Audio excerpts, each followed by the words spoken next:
So thank you for joining us. My name is Rami Shami.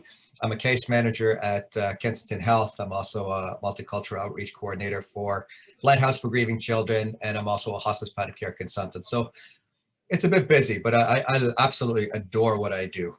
I get to see and experience and be present with so many different domains of caregiving, whether it's at the bedside of people at end of life, as in our hospice, or it's in long-term care, which we have here at Kensington Health, our gardens, or it's in the community, caregiving for people in the community, or it's for professional caregivers or formal caregivers, meaning they get paid for it, in that regard as well, which I would consider myself. I'm a caregiver in many ways. I do identify as a caregiver. I caregive for two older adults. My parents, both are not well, both are palliative in their trajectories. But I'm also a formal caregiver because of my role as a case manager at Kensington Health. And today, this is going to wrap up our webinars, our caregiver talks for the summer, and we've had quite a few. I've been very privileged to be able to share with you everything I know about caregiving over the past 30 years. But today's a special one, and it was brought forth quite a few times, but in one time in particular, an individual who caregives a great deal brought it to my attention, and I built a whole webinar about it today. And I really appreciate it that she was forthcoming and honest and authentic in how she felt, because it really stimulated a lot of discussion that mushroomed outside of that particular engagement into all the other arenas that I teach or train or support and facilitate of groups. And that's the idea of being a caregiver or being a provider of caregiving, and where is my personal identity, who and what I am in all that. And that's what we're going to talk about today. There is no right or wrong answer to this. It really is a journey of self-inquiry, self-discovery, and it's nimble and it moves and it changes over time depending on how we feel about ourselves and how we feel about our journey through caregiving. So welcome. Give you a little bit of background about myself. I have been in hospice palliative care as a volunteer, which is a form of caregiving, for over 30 years now, across Ontario, across Canada, down in the States, into Trinidad, and was just about to go to Africa to do some work with in Zimbabwe when COVID hit.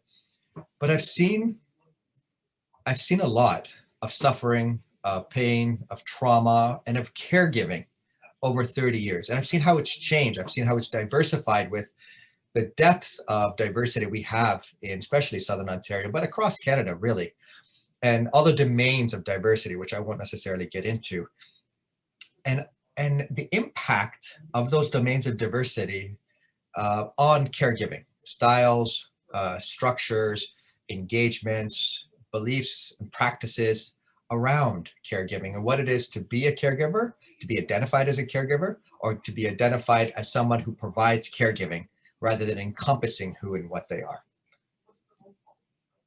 As I mentioned, right now I am at Kensington Health, and primarily, and above and beyond my consulting practice, a case manager in the Second Mile Club, which is predominantly caregiving, supporting caregivers.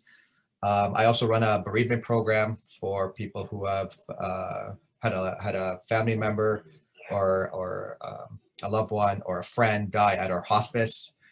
And with the privilege and honor of collaborating with Wellspring, we're able to provide a caregiver support group called Caregiver Connect that meets once a week over the month, and their schedule is on their website.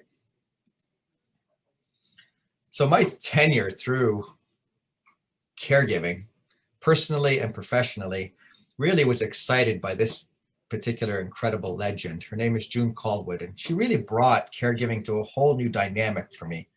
It really brought what caregiving meant to me, what it was about, all the domains of it, all the barriers to it, all the things that affect us and change us as we provide caregiving. And that particular moment, I felt caregived by her. She had cancer. She only died about a month after this. But she made me feel like I was the only person in the world that mattered in that moment. And I felt a sense of authenticity and a connection with my identity like I've never felt since. except in that moment. And I set my entire career as a formal and informal caregiver based on that particular moment. That's the power we have in presence and attention and mindfulness as caregivers, as people who provide caregiving, as exemplified by this incredible lady, June Caldwell. So some of this presentation is going to be in asking you questions, and some of it is going to be in a self-reflection that you ask yourself. How do you see yourself? You've joined us today because some way you identify as somebody who provides caregiving or are a caregiver for someone who's living with cancer. That's why we're here today. I am a caregiver and provide caregiving for somebody who has cancer, which is my mother. She has a tumor in her neck. There's something going on with her neck. So I ask you, how do you see yourself? How do you identify? How did you identify at the time of diagnosis? How do you identify now? How do you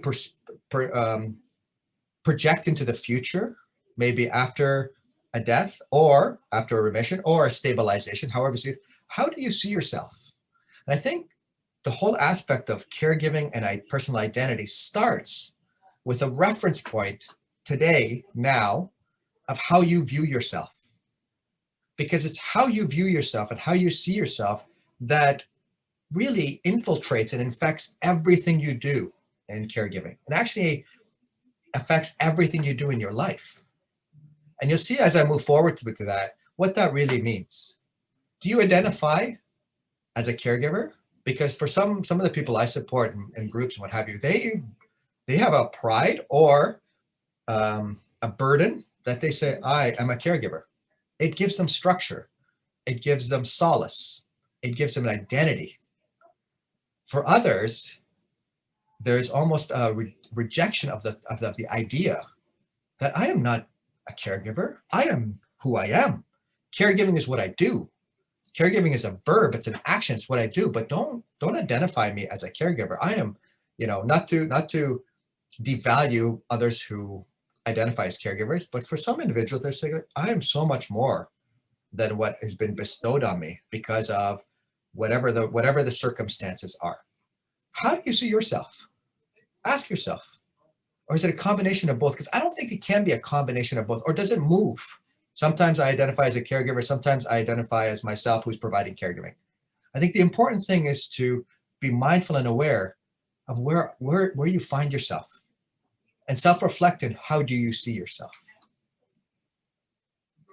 Because it begs the question of who am I and what am I?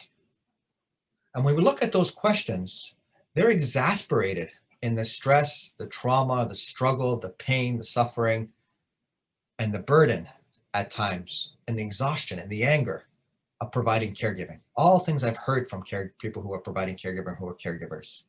Who am I now? What has changed me? What has changed within me? What do I feel about myself? How am I in a relation to another? I never forget this individual that said, I'm no longer a wife. I'm a caregiver. I'm a free caregiver.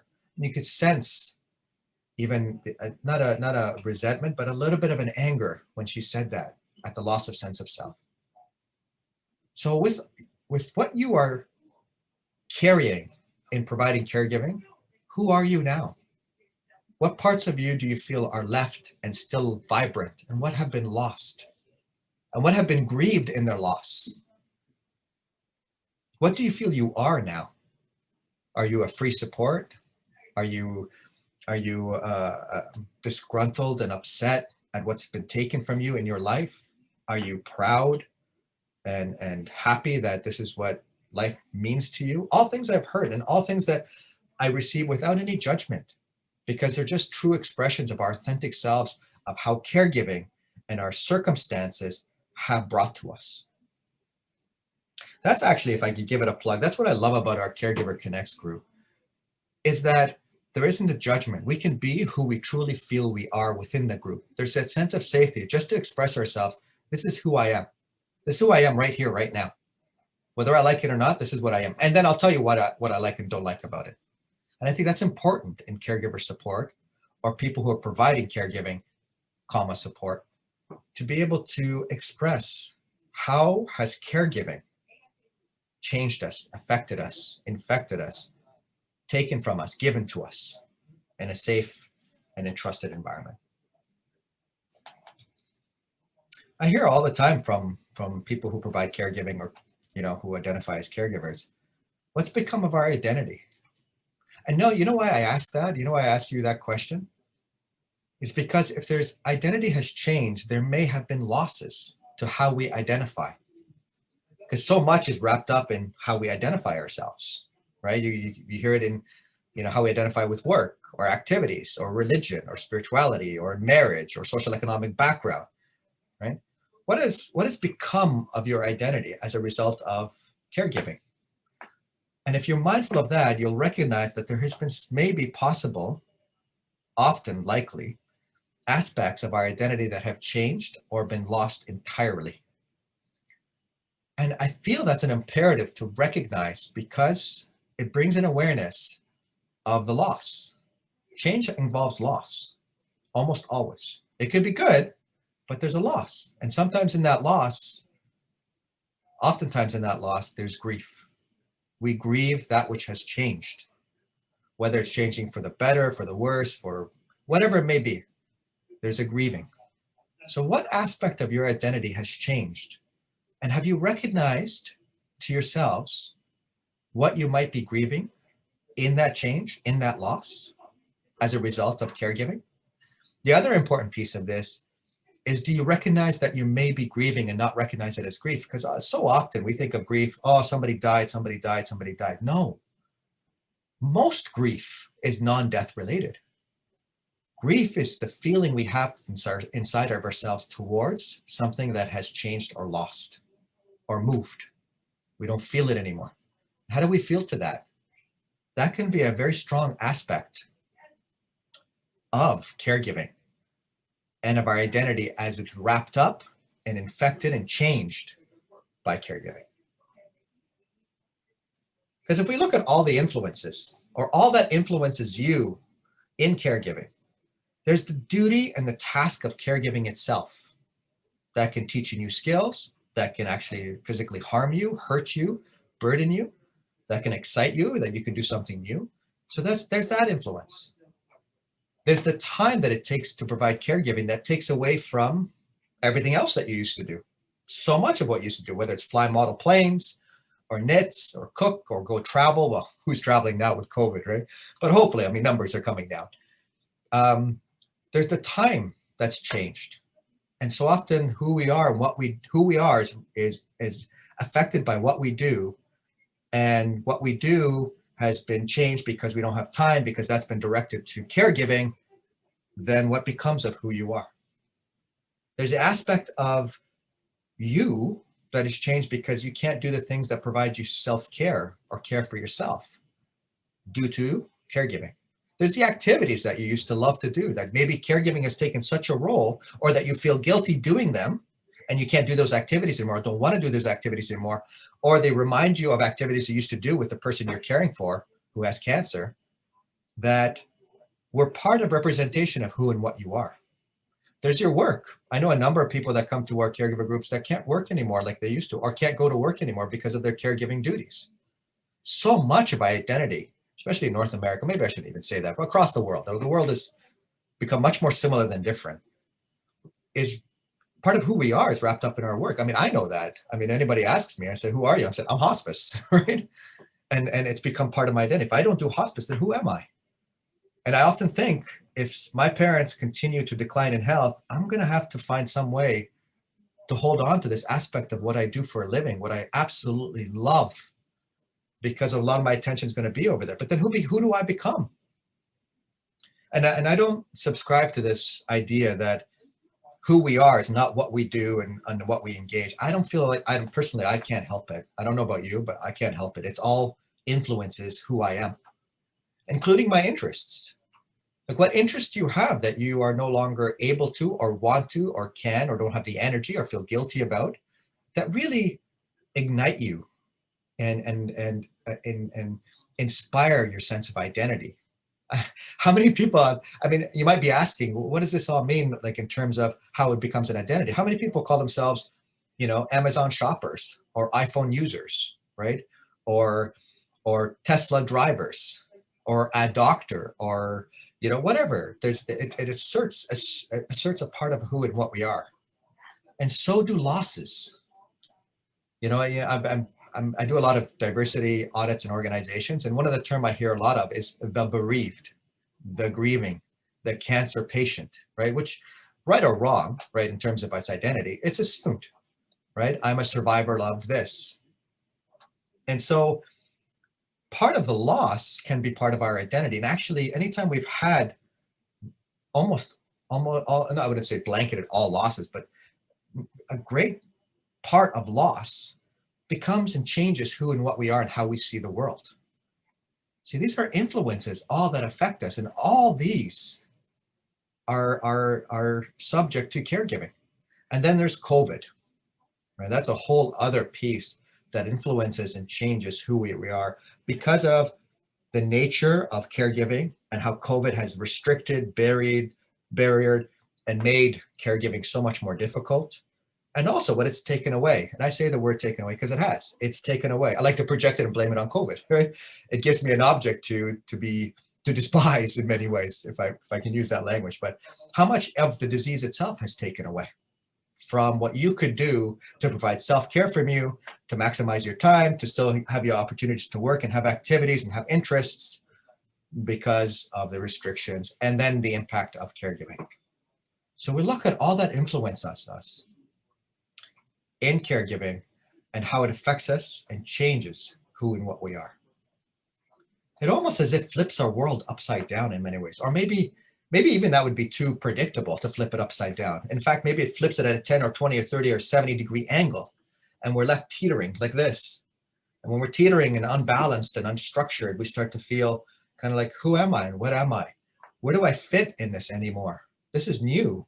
It takes some time. It takes us 4 or 5 years, technically. I think there's some research somewhere that I won't quote, for us to adapt and move and become stable and familiar with an experience or a new way of life. And for a lot of times, and I hear this oftentimes with people who join our groups, is that the unknown of the future is so difficult. So then how do I reference myself and what I'm going to be and become? It doesn't matter the stage of life, right? Of what I was planning for my life, to develop myself, to enjoy, to appreciate, to grow, and then it's not there anymore. So even that projected aspect of a sense of identity, of a sense of who we are becoming, is either lost or changed and leaves us in this instability. I love this. I heard this quote by this individual. I loved it. And they said, "I am not a caregiver. Don't call me that." And that was a sense in my mind, as I heard, a sense of holding on to who and what I am, or how I want to identify myself.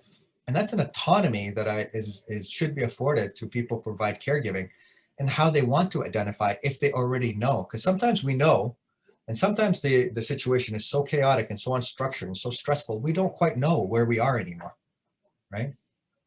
But, and I'm going to advocate for this in the next couple of years, is that we shouldn't assume that someone identifies as a caregiver. We should expect that they self-identify however they see fit for themselves and however they feel for themselves. Because sometimes that pushback, I am not a caregiver, isn't just an aspect of identity, or what your identity is the recognition and awareness of all that's being lost in being called that or being addressed as that. It means I might be losing all this. And if we don't have the awareness or the support and recognition and validation and acknowledgement of all that's being lost and the grief as a result of, then this term on its own can be very triggering, and often is, right? And rightfully so. It's loaded. What does it mean to be a caregiver? It's loaded. It means all those influences I spoke of in the last slide. And all that influences includes a losing an independence and assuming a new role of who and what I am. It means lack of control and becoming maybe even withdrawn from that which I am engaged in, or that which who I am. I lose a sense of self. Sometimes I've heard from people who provide caregiving that everything becomes about the other person, other family, other people, because they keep asking me, how's he doing? How's she doing? How's he? What about me?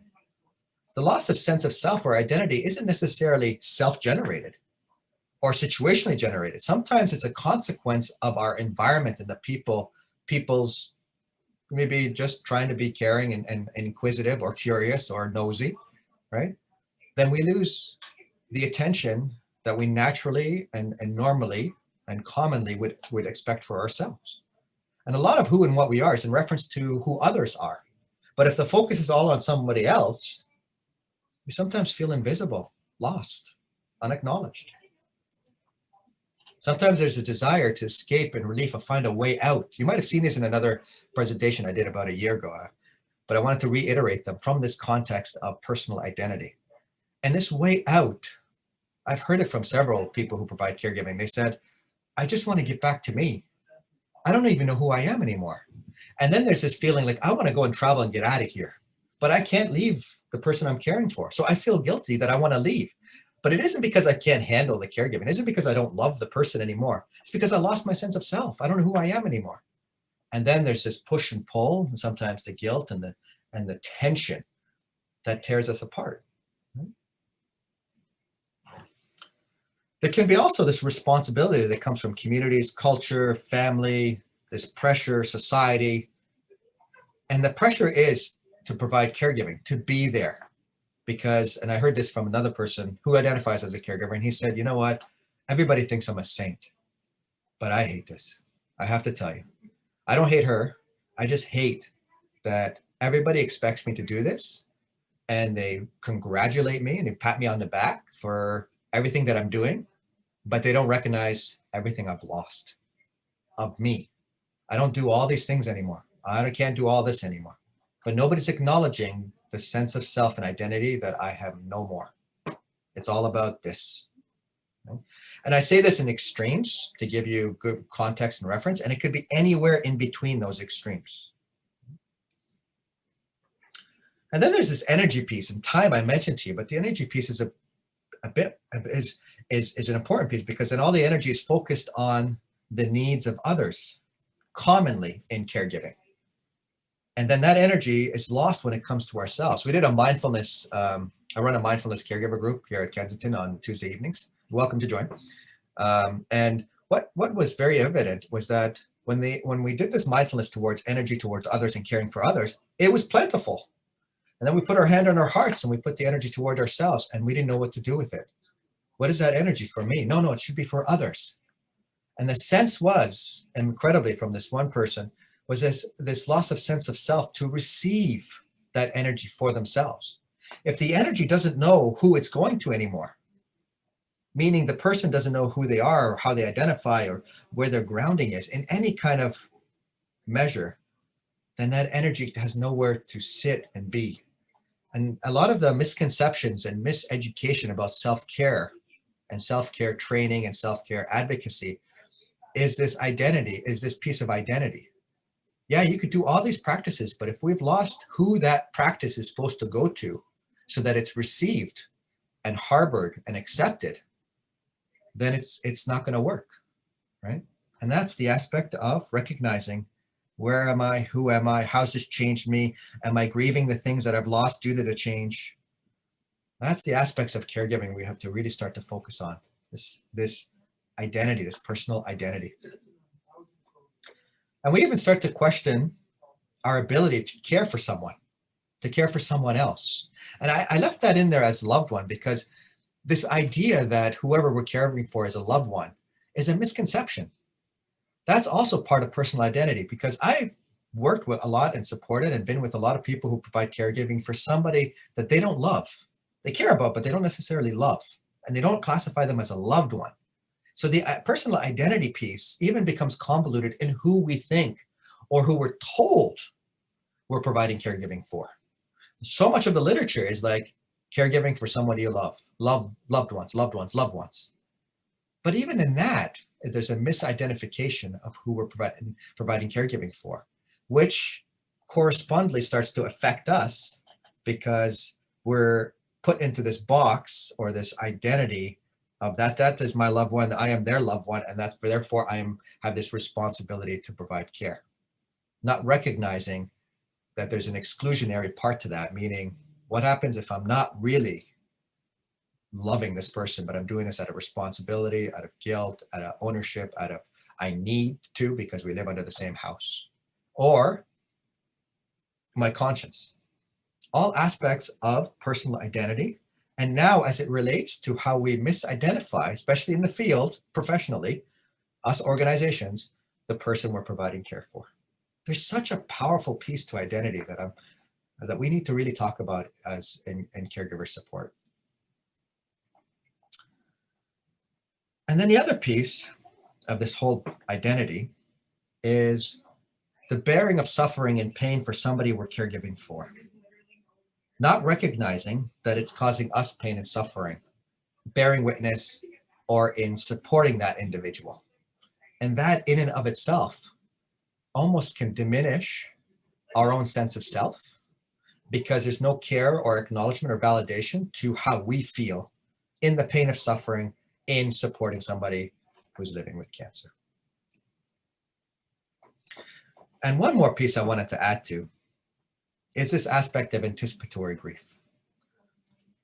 If we look not just at what we've lost or what we're grieving, but in the future, I know there's this focus on being in the present, but I don't often feel the aspect of mindfulness is just being in the present. It's being aware of thoughts projected into the future in the present. I know that sounds kind of convoluted. Come to our mindfulness group and I'll explain it to you. But if we look to a future with or without the person we're caring for, or to how, for example, this one person whose mom has cancer and she's caring for, she looks to the future and says, I've already lost 10 years of my life or 12 years of my life. So a whole aspect of identity has changed or is going to be lost. And where is the aspect of grieving that which you will never have in your future? You may never have a retirement of travel. You may never have, riding off into the sunset. You may never have your house again and be in your home again. All these aspects affect who and what we are. And the grief of anticipating those changes or those losses become part of how we see ourselves and how we reference ourselves in our identity. I love this depiction because it's a common depiction with people who provide caregiving. A broken sense of self. A sense of self that's jagged if I touch it and come too close to it. A sense of self that I don't even recognize myself anymore. Who am I looking in that broken mirror? The mirror's broken. Who am I? I see pieces of myself. I remember a couple of those pieces. But when I think about the whole picture, it causes me grief. And sometimes it causes me anger because I know what has catalyzed this. And I'd never change it, but I got to tell you, this is how I feel. We look into that broken mirror and we look to see, who am I now? Who might I be in the future? Who was I? And there's this continuum or this progression as our sense of self and identity changes over time, especially in providing caregiving, because caregiving is so impactful on our sense of self and who we are because of all the things that we lose and change, is that sometimes looking back at who we were, or who we thought we were, can cause grief, and who we are now and who we might be in the future. All can stir emotion. If we're not mindful of that emotion, it ends up in our bodies. It somaticizes, as Dr. Peter Levine talks about in his work on trauma, or it's expressed into our environment. And it's these changes in who and what we are probably the most important aspect I find in one of the most important aspects in caregiving, is to be very mindful and aware and have some measure of space, or at least support, even if it's just once a week, to be aware of these changes that are happening within us. Because as we change in our identity and our perspective on ourselves, it changes how we view the world. And it also invites opportunity, if I can say that word sensitively, to grieve that which has changed. Because otherwise, if we don't grieve change and we don't grieve loss, and what does it mean to grieve change and grieve loss? It's just to feel it. That's it, just to feel it inside, to know it, to recognize it, to be aware of it. Then it can turn into other things. As I mentioned, it can become part of the body, it could somaticize, It can turn into mental health and depression. It can cause chronic fatigue and exhaustion. It can preoccupy us, and it can be projected outward as emotion. All things I've seen in the 30 years of caregiver support that I've been privileged to be a part of. And so often, if we don't have that reference point, where am I now? Who am I now? How do I identify myself now, especially in all that I've lost and who I'm becoming as a result of caregiving? We lose compass of our future. We lose compass of where we're going. And it's not that there's a predictability to the journey of cancer. It's not that it's any measure of predictability in caregiving, but at least an awareness of the lack of predictability and how it affects us and how we define ourselves now. If that doesn't quite resonate, what if you had a compass of how your life was going and who you were going to become? I'm going to become a retiree. I'm going to be doing this. I'm going to finish school and become this. If that compass has been shifted because of caregiving, what are the emotions? What are the thoughts? What is the experience? What is the sensation for you in that change in that compass? Because it affects almost every aspect of who we are and how we express ourselves and how we see ourselves. And I like to look at, and I know this sounds metaphoric, maybe even it just sounds metaphoric. On this journey of living, most of us will experience some aspect of caregiving. And many a times it feels isolating, not because we don't have people around us, but because we lose touch with ourselves. We lose touch and connection with who and what we are. And when we lose touch with connection with who and we are, it's probably commonly catalyzed by all the losses and changes that happen as a result of caregiving.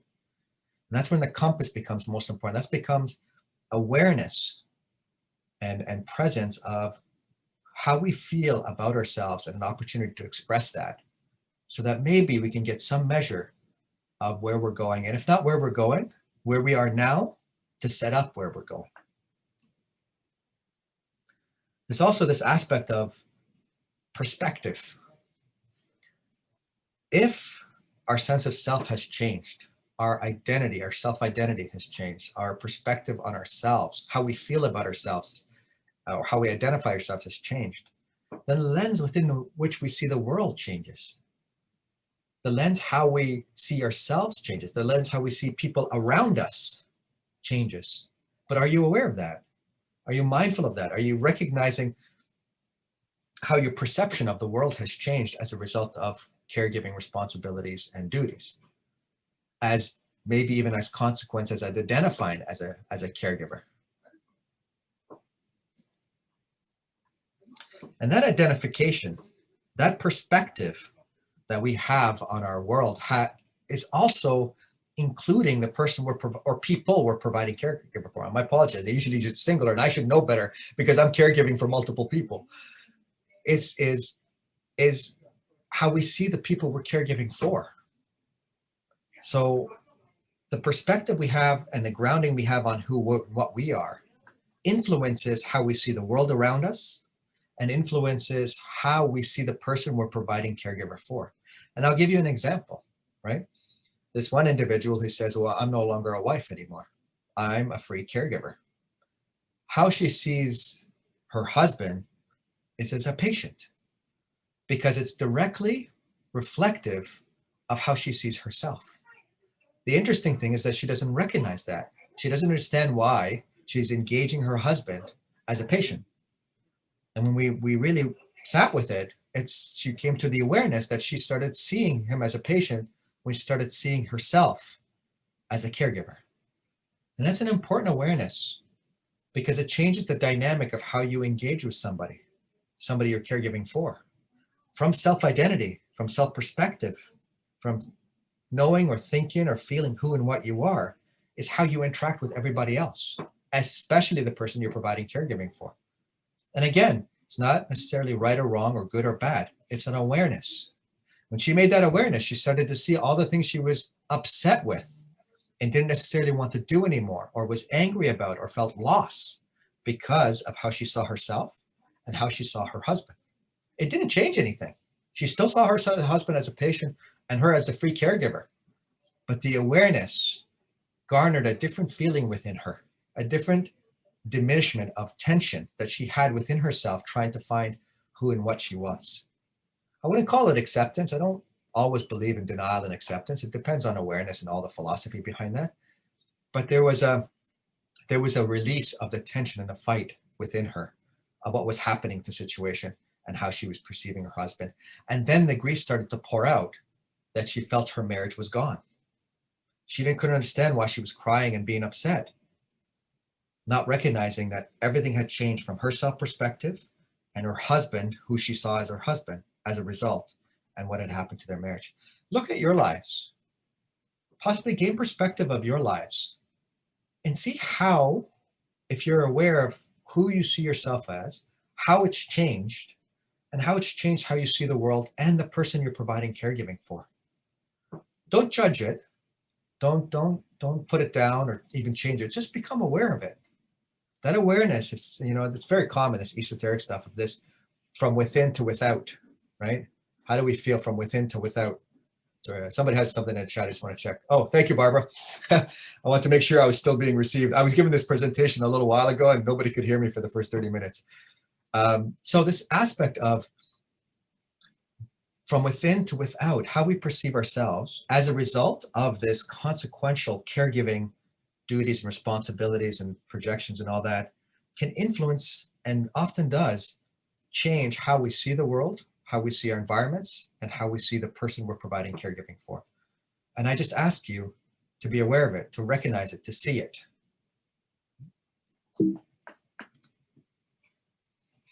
And so what can we do? I've given a lot of aspects of perspective and self-identity and all that kind of stuff. There's a lot of focus on it now too, but I think within caregiving, there isn't enough focus on it. We're expected just to step up and step in, right? Without the pause to see, how is this affecting me? Because, often we hear this in groups all the time, and even with the one-on-ones that I do, it's the person who's being caregived for is the focus. And we get lost in what we need to do, even though it's taxing. But even as caregivers, folks, and I'm always honored when people take just a half an hour, to speak to me once a week, just to debrief. We all could do that. We all could do 10 or 15 minutes or 5 minutes and just sit and reflect on these aspects that I'm going to share with you. Do you have a moment during your day, during your weeks, where you can acknowledge possibly a loss of sense of self? 90% of caregivers or people who provide caregiving feel this. It's very common, a loss of sense of self. Why? Is because everything that I was changed because of everything I have to do and be now in providing caregiving. There can be this change, a loss of identity, as I mentioned. Identity of being a student, being a particular employee, being a particular social economic background because the money has run dry from pouring it all on caregiving, or being, however, a husband or wife or partner, however you see yourself, that can change. And do you acknowledge it? Do you aware of it? There could even this sense of worth. There's another end to this. I don't mean end as in, the end of a movie, but there's another aspect of this. I've heard from some people who provide caregiving that they were worried that when their person they're caregiving for got better, that their sense of worth in providing caregiving would actually diminish because they were no longer needed.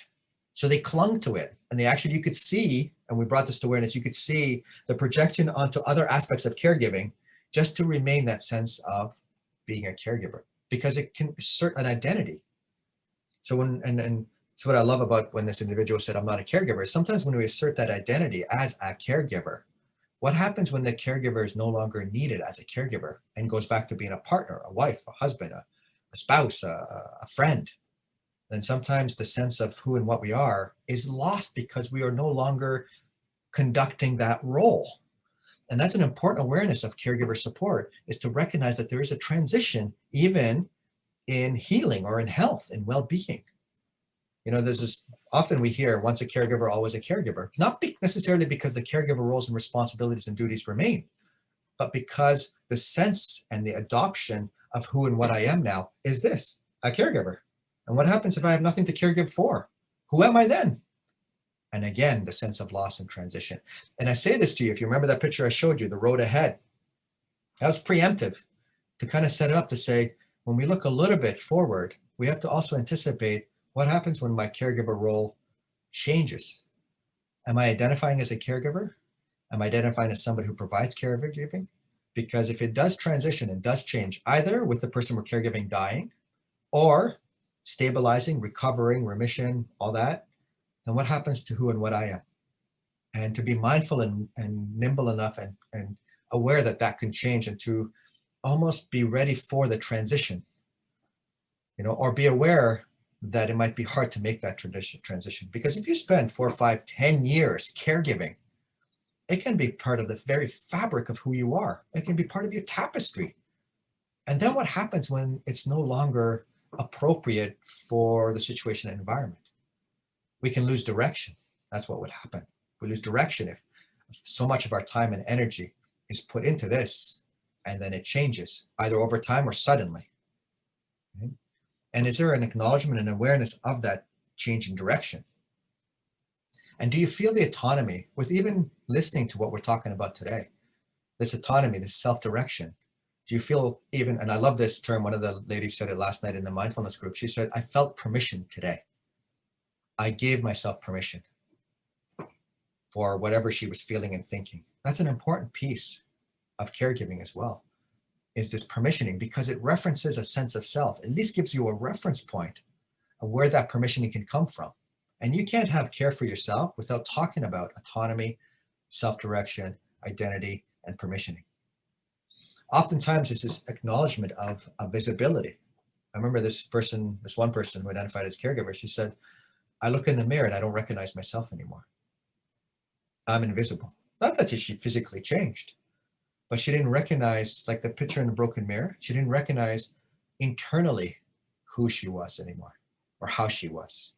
And it wasn't necessarily of any consequence of what she was doing. As I mentioned, it's because nobody saw her anymore.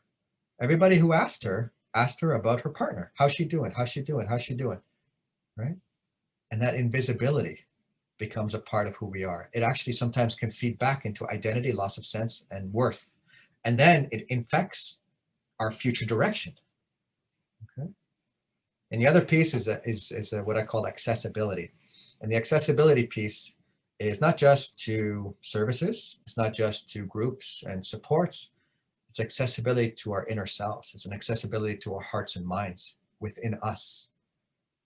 Sometimes when the energy and efforts is always onto somebody else. I called a person who provides caregiving yesterday, and she says, I can't talk to you right now. I'm completely overloaded. She says, quickly just said, I don't even know where I am right now. And that accessibility, that sense of accessibility, I mean, we talked and we got something sorted out for her support, so she doesn't left alone. But that sense of accessibility is even for ourselves. And you remember when I mentioned time as caregivers?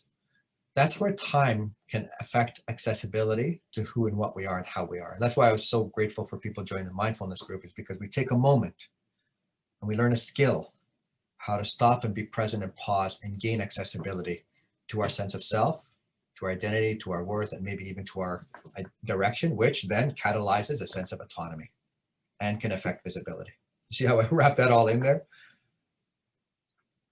Now, other things, when we start to look at those aspects of acknowledgements, we start to also even understand or become aware of not just that we are angry, but where's the anger coming from? Did you know a great part of grief is anger? So sometimes what happens with people who are caregivers or providing caregiving is that they've lost so much for themselves, they get angry. But they think the anger is stress. So they call it, I'm just stressed. But if you trace it back sensitively, you recognize the anger is grief of the loss of self and loss of activities and loss of who and what I am that define me. It's grief, right? And it's that awareness, that acknowledgement of those pieces that leads to an understanding of anger. Once we become aware of that, the anger changes. It doesn't necessarily go away, but it changes. And sometimes it dissipates, but it's more understandable what's happening and where it comes from. And that ends up being a measure of well-being for ourselves and for the people we're engaging. There's also this awareness possibly of where the indignation comes from. very commonly, if we take away or have taken away, and caregivers say this a lot, sometimes it's voluntary and sometimes it's involuntary, what is taken away from us, right? I hear it about COVID all the time. And I hear about cancer as well. Cancer took this away from me. There's this, when something's taken away, stolen, as one individual said to me, said, it stole my life, right? There can be a feeling of indignation, right? There can be even a feeling of worthlessness or not mattering. All these aspects of awareness of a loss of sense of self as a result of caregiving duties and roles. It goes back to that sense of invisibility. If I don't know what's happening to me or what was done to me or what's happening in my environment, or that nobody's paying attention to me, and not in a narcissistic way.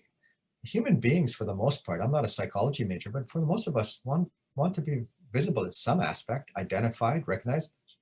Well, that's what this is, whole movement of pronouns now, and even cultural humility and personal culture, and having a name. You know, there's also this aspect of a sense of pride in what we are doing, how we're doing, in terms of the caregiver role. And I put that in there, not and obviously to also celebrate Pride this month, but the sense of pride in what and who we become and what we're doing can change when what we're doing and who we are changes. And this is, I think, an important educational learning or awareness for people living with somebody and supporting somebody who has cancer, who is on a trajectory towards end of life. Because there's going to be changes, and what you gain joy, pleasure, identity, and pride in. And that can result in grief that can be complicated with the death of the person or the dying of the person you're caregiving for, but can also be separate from it and convoluted and misidentified as being a part of it. And then there's the aspect of just simple survival. And I'm not talking about fight or flight survival. I'm talking about the aspect of survival that keeps us providing caregiving because of the demand and necessity of the responsibilities. And what happens when we're in survival, and maybe I am talking a little bit about fight or flight, and what happens with survival? In survival mode, a lot of our thinking brain shuts off and we become almost on autopilot in what's called hyperarousal or hypoarousal. We become in a mode where we are focused on physical sustainability and survival, but to the loss and almost the dissociation of everything else that makes us up. That is actually part of the fight or flight response. And it's a biological response to keep the organism alive, but not necessarily the sense of self alive. And if we're in a chronic state of survival, that sense of self can be lost because there's a dissociation in the heart and mind from who and what we are, from what we are trying to endure. So moving even forward towards what can we do? I advocate a lot on a couple of things as we provide caregiving. Recognize, I think, this is a very catchy term and very popular term, this whole aspect of boundaries, but I added something. I added this aspect of opportunities. And what I mean by that is that this setting of boundaries isn't so much just, no, I'm not going to do that caregiving role. No, I'm not going to do that. No, that's not what I'm talking about. I'm talking about internal boundaries. I'm talking about boundaries that allow you an opportunity, whatever it may be, because we only have a half an hour with you, whatever that may be, to garner an awareness of how you feel about yourself. Where are you? Who are you? With all the influences and the impacts and effects of caregiving, who are you in relation to that within yourself? And boundary that, to create a boundary around not your sense of self, but your sense of awareness of what yourself is. There's a difference, right? You can still not have a sense of, for many years, I experienced a lot of trial developmental trauma, folks, and 40 years, I didn't know who the F I was. I mean, I was lost. I mean, I'm just finding myself now. But what's important about that isn't the fact that I created boundaries around a sense of self, a fictitious sense of self. I created a boundary, a safety around the fact that I wasn't aware. It was the awareness that I created a boundary around. And that a boundary can be, within your own environment. It could be within an environment of people you trust, or it can be in an environment such as a caregiver group. Okay. It's just to know and to have opportunity to pause momentarily to feel inside, who am I, what am I, as all these influences keep changing me, moving me, directing me, affecting me. Okay. And I put the term in there, engage in opportunities. I really believe, especially for people providing caregiving, is to take an opportunity, any opportunity, instead of binge watching Netflix or anything that absorbs so much, social media that absorbs it. Just take a moment, 5 minutes, literally 5 minutes, maybe 10, to have a practice to garner some self-awareness, some awareness. And it's not necessarily meditative or prayer or anything that is complicated in structure, not to say meditation and prayer are complicated in structure, just a practice of mindfulness, grounding, and even journaling. How am I today? One line. Who am I today? I love, what one of my practices are is, who am I today? And that's not like an esoteric, turning into my 50s midlife crisis piece. No, it's who am I today feeling in terms of the duties and responsibilities I have towards caregiving. What's changed? How do I feel about it? What am I thinking? Where do I stand? I mean, if you don't have some sense of reference point of where you are, I think it makes it a lot harder to interface with the world and have some engagement with the world with at least a maybe not a predictable, but a measured response. Okay. So some aspect of mindfulness, some aspect of pausing, some aspect of just grounding and being still for moments, some aspect of even writing or journaling or painting, just to give you an awareness, a boundary of your sense of self. And sometimes I personally love facilitating groups, because that's where we find validation, expression, and commonalities between participants and how they feel in losing a sense of self, how they may feel in losing a sense of identity and a sense of a reference point. I like to use it as a reference point. Where am I? The world interacts with me, I interact with the world, but if I don't quite know where I am, then I keep moving like a subatomic atom, then how does the world reference and work with me and be with me if I am also not knowing where I am and how I am and how I feel? And also see, if you take a moment and see what's changed for you. This is kind of like where you can start. If you ask like, where can you start? You can start right here, right now. But I think one of the best reference points to see what changed for you after you became a caregiver or assumed caregiver responsibilities and duties. Sometimes that's the time of diagnosis. For me, it was more the time of their health went down. We didn't have diagnosis until then. Do you recognize a time where things changed for you, where you started to feel that something changed about you, where you assumed the identity of a caregiver, or it was projected onto you, or in assuming caregiver responsibilities and duties, you recognize something changed for you? Again, one person that spoke to us said, everything's changed. Everything's changed, And when we ask what has changed, it really isn't just the environment, but it could be the environment. But everything's changed in me and about me. And in that change, as I've mentioned, I think repeatedly, are aspects of loss, of grief, or even of traumatization that I think it's important for us to be aware of as we provide caregiving, because it impacts us. And this is the catch that I often use with people who provide caregiving, because we're often so focused on the person we're caregiving for. The catch is it also impacts the person we're caregiving for, right? So without being too esoteric and too proselytizing, or however the term is, I ask you, as a person who provides caregiving, as a person who identifies as a caregiver, who are you? What are you? We go full circle now. Take a moment, take a pause, write it, journal it, think about it, feel it, walk it out. A lot of times I do it when I'm providing caregiving. I just want to see, how am I? Who am I? How am I feeling? How am I identifying? You don't even have to look at feelings, just how am I identifying myself? Because I'll give you an example. Right now, I identify myself very much in the work that I do. And I think to myself often, I get a little bit anxious, is that What happens if I can't do what I'm doing? Then who do I become? A number of years ago, I traveled, a number of years ago, because I was much younger and I was still very heavily involved in hospice work. And I went to a part of the world, Israel and Lebanon, where they had never heard of hospice. They kept saying, hospital, hospital. I'm like, no, hospice. And they couldn't understand what I was saying.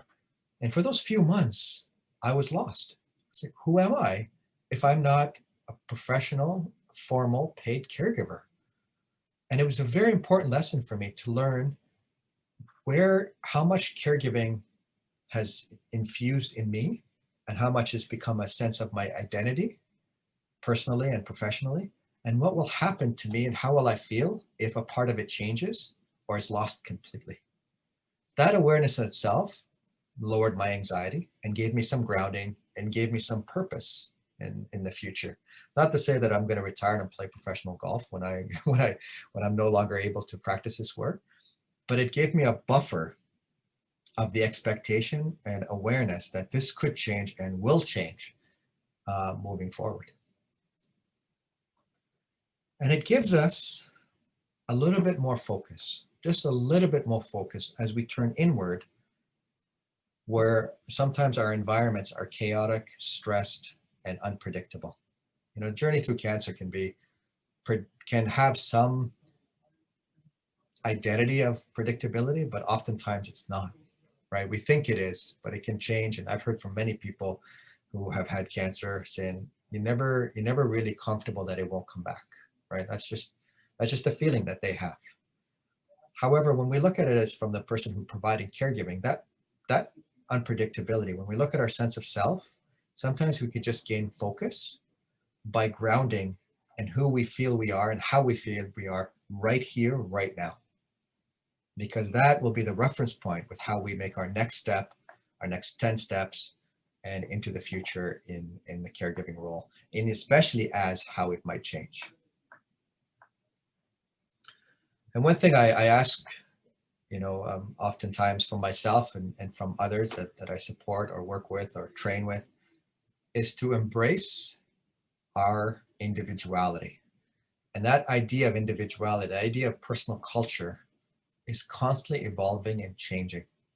And I feel like caregiver responsibilities and duties and roles accelerate that. They accelerate that evolution. They accelerate, like gasoline on fire. They accelerate the evolution and changes and morphisms within ourselves. It's almost like a potentization of our sense of self. And I think it's important for us to be very aware of how we're changing and who we're changing into and what we're leaving behind, and as people who provide caregiving, because of the impact of caregiving. It's a catalyst for loss and change within ourselves. And as I look to my own future, right, as I mentioned before, I don't necessarily see such a cut road. I actually see it exactly like this picture. That's why I put this picture in there, is that, yeah, I can make out the next 15, 20 minutes, a couple of days, a couple of years, but there's a bend in the road there that I don't see beyond. And it's not so important that I see beyond that road as somebody who provides informal and formal caregiving, is that I'm aware of the experience within me and the readiness within me to anticipate the change that might happen when that road takes that turn. And there's a lot of bends, as most of you can attest to. There's a lot of bends in the road in caregivers, a lot of blind spots that sometimes catch us off guard. All aspects that can affect our sense of self and our sense of identity.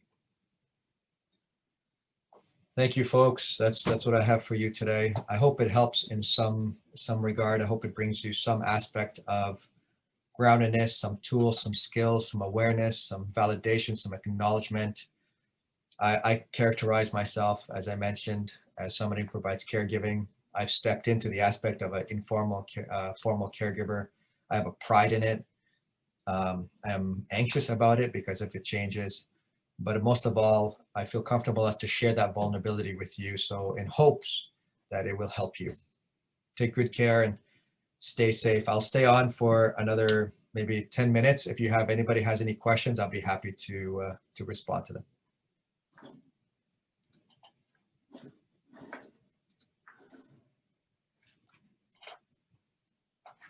Thank you, Antonella. Absolutely. Thank you. You catalyzed a lot of this, and a lot of the wisdom that comes from me engaging people who are providing caregiving or caregivers is immeasurable, because that's what we do, create a sense of community, and then we start to share with one another. And then that's peer support. That's pure peer support. And I'm so honored and privileged and thankful for you, for all of you, that you could share these experiences with me so that we can share them with one another. Thank you. Thank you, Frank. Thank you, Barbara.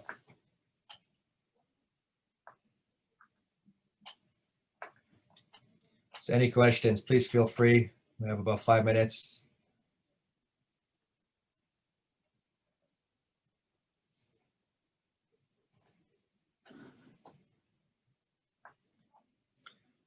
All right, that's good for today. Take good care. Stay safe, everyone, and look forward to seeing you again. All the best.